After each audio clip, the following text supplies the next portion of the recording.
Bonjour à tous, on se retrouve pour la présentation de l'indicateur numéro 5 du référentiel national qualité. C'est le deuxième indicateur du critère numéro 2, proposer des formations adaptées.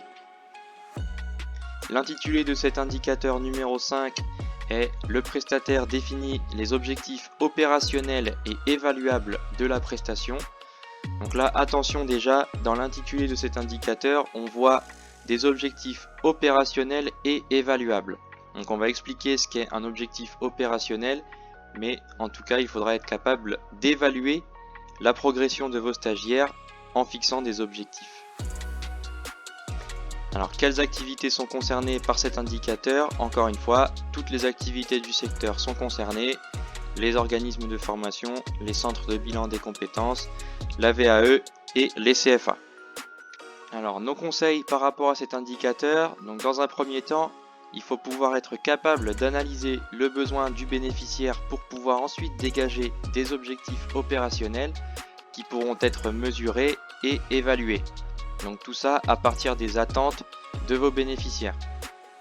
Donc les objectifs opérationnels, qu'est-ce que c'est? Donc en fait ce sont vos objectifs les plus concrets qui permettent d'atteindre des objectifs spécifiques. Et ces objectifs spécifiques permettent, eux, d'atteindre l'objectif général de votre prestation. Donc c'est comme un escalier. Le niveau le plus haut, c'est l'objectif général de votre prestation. Ensuite, en dessous, on a les objectifs spécifiques. Et enfin, les objectifs opérationnels, donc les plus concrets. Le troisième conseil, ce sera de bien faire le lien entre l'analyse des besoins de vos bénéficiaires et les objectifs opérationnels que vous avez mis en place pour la prestation. Par rapport aux non-conformités et aux pièges à éviter, donc le niveau attendu sera de démontrer que les objectifs sont bien opérationnels et évaluables. Donc pour cela, il faudra faire attention à ne pas produire des objectifs qui n'auraient aucun lien avec l'analyse du besoin que vous avez réalisé en amont.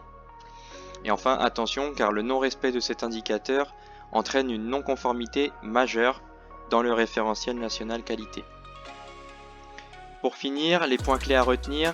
Pensez à bien utiliser votre analyse du besoin pour proposer des objectifs opérationnels qui soient pertinents et évaluables et pouvoir être en mesure d'expliquer la manière dont vous allez pouvoir évaluer les objectifs que vous avez mis en place.